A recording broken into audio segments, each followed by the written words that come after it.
بسم اللہ الرحمن الرحیم۔ ایک دفعہ امیر المومنین خلیفۃ المسلمین سیدنا عمر فاروق رضی اللہ تعالی عنہ کی خدمت میں حضرت حذیفہ حاضر ہوئے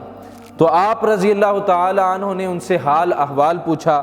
حضرت حذیفہ عرض کرنے لگے، اے امیر المومنین، میری تو یہ حالت ہے کہ فتنہ سے محبت کرتا ہوں، حق کو ناپسند کرتا ہوں، جو شے تخلیق نہیں ہوئی اس کو مانتا ہوں، جو چیز دیکھی نہیں اس کی گواہی دیتا ہوں، وضو کے بغیر بھی صلاۃ ادا کرتا ہوں، پھر بھی میرے پاس زمین پر جو کچھ ہے وہ اللہ تبارک و تعالیٰ کے پاس نہیں ہے۔ حضرت حذیفہ رضی اللہ تعالی عنہ تو اپنا حال بیان کر کے چلے گئے، مگر حضرت عمر رضی اللہ تعالی عنہ ان کی یہ عجیب باتیں سن کر شدید حیران ہوئے۔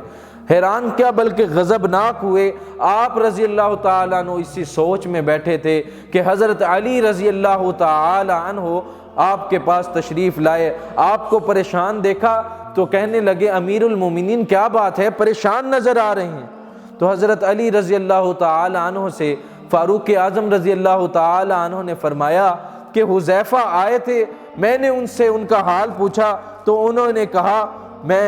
میری حالت یہ ہے کہ فتنہ سے محبت کرتا ہوں، حق کو ناپسند کرتا ہوں، جو شے تخلیق نہیں ہوئی اس کو مانتا ہوں، جو چیز دیکھی نہیں اس کی گواہی دیتا ہوں، وضو کے بغیر بھی صلاۃ ادا کرتا ہوں، پھر بھی میرے پاس جو کچھ ہے زمین پر اللہ تعالیٰ کے پاس بھی نہیں ہے۔ حضرت علی رضی اللہ تعالی عنہ نے جب یہ بات سنی تو فرمانے لگے، اے امیر المومنین، حذیفہ تو سچ فرما کر گئے۔ حضرت علی رضی اللہ تعالی عنہ کی یہ بات سن کر حضرت عمر رضی اللہ تعالی عنہ اور شدید پریشان ہوئے کہ ایک صحابی کے بارے میں پریشان ہوں کہ اس کی اندر یہ تبدیلی کیسے آ گئی، اور حضرت علی رضی اللہ تعالی عنہ فرما رہی ہیں کہ حذیفہ سچ فرما گئے ہیں۔ حضرت عمر رضی اللہ تعالی عنہ نے پوچھا، اچھا تو علی بتاؤ کہ کیسے؟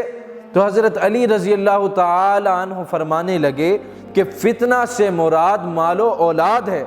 جیسا کہ قرآن مجید میں ارشاد فرمایا اللہ تبارک و تعالی نے، انما اموالکم و اولادکم فتنہ، اور مال اور اولاد سے ہر کوئی محبت کرتا ہے۔ دوسرا، حق سے حضرت حذیفہ کی مراد موت تھی، جیسے اللہ تبارک و تعالی نے قرآن مجید میں فرمایا، ان ھذا لہو حق الیقین، ظاہر ہے کہ موت کو ہر آدمی ناپسند کرتا ہے۔ تیسری چیز جو تخلیق نہیں ہوئی اس سے مراد کلام الہی ہے، اور چوتھی چیز جو دیکھی نہیں لیکن اس کی گواہی دیتے ہیں وہ اللہ تبارک و تعالی کی ذات ہے، اور پانچویں بغیر وضو کے صلاۃ ادا کرنا، اس سے مراد درود شریف پڑھنا ہے، اور چھٹی زمین پر ان کے لیے اولاد ہے، بیوی ہے، اور اللہ تبارک و تعالی اولاد اور بیوی سے پاک ہے۔ حضرت عمر رضی اللہ تعالی عنہ نے حضرت علی رضی اللہ تعالی عنہ کی جب یہ گفتگو سنی تو بہت خوش ہوئے اور ان کے علم و دانش کی بے حد تعریف کی۔